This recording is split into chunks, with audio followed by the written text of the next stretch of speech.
Hello, welcome to part 3 of the Maya tutorial little series that I'm creating here.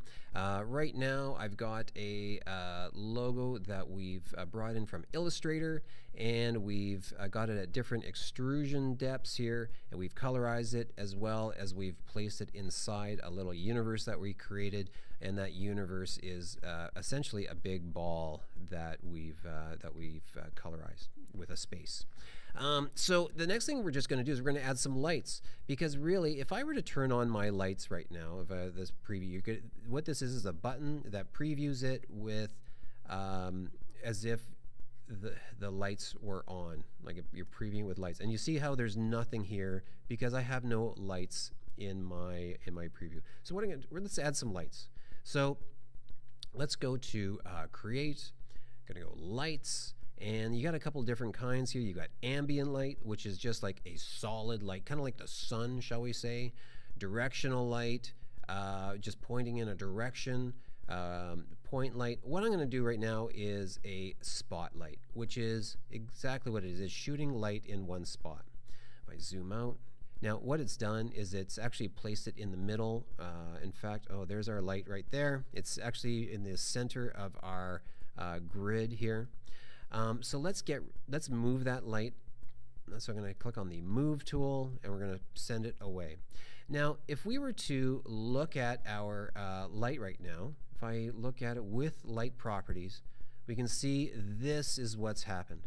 If I move this light now, you can see how it is creating a light in our universe. Okay.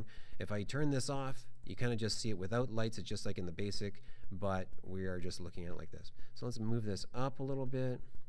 And there's no shadow. It's like Dracula. So what I want to do is I want to click this button, and it's showing you as if you had shadows. So if you move along here, you can see that shadow kind of moving along in the background. So, and everything can be animated. So what I'm going to do, and you can animate the movement of lights, you can animate your logo, you can animate just about anything. And actually what we will be doing is just animating the movement of our camera.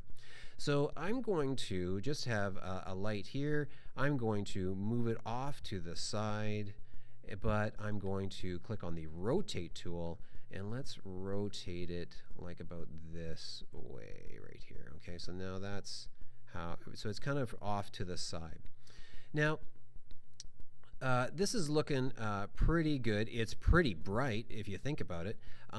So what we can change the properties of our light over here. I just clicked point light shape, and you can change the different types of lights. We can turn up our intensity. We can turn down our intensity. That looks pretty nice. We can change the cone angle, so we can broaden our cone angle, make it bigger or smaller, like a smaller point spotlight.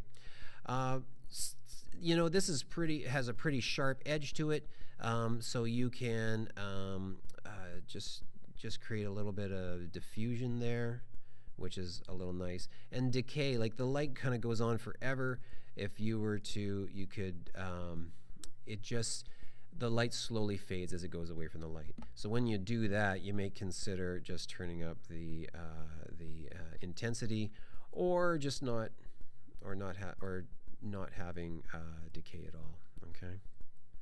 It's just, there's no wrong way of doing it. It's just a matter of personal preference. Okay. If you wanted to, we can animate our light. I'm just going to show you just a really quick animation. Let's see. Down here is our timeline, and here is our coordinates. This is the XY coordinates of the position, the size of the light, as well as the rotation of the light, and all that can be keyframed. Right now, our default, I think that our movie is like a 200 frames long. We can adjust that down here, like so. Like right now, it is 200 frames long. Let's just make it 100 frames, shall we say? Okay, so now it's just 100 frames long. So at 30 frames a second, you know, like we're just over 3 seconds. So all I'm going to do is I'm just going to animate this light from here, from this point to this point.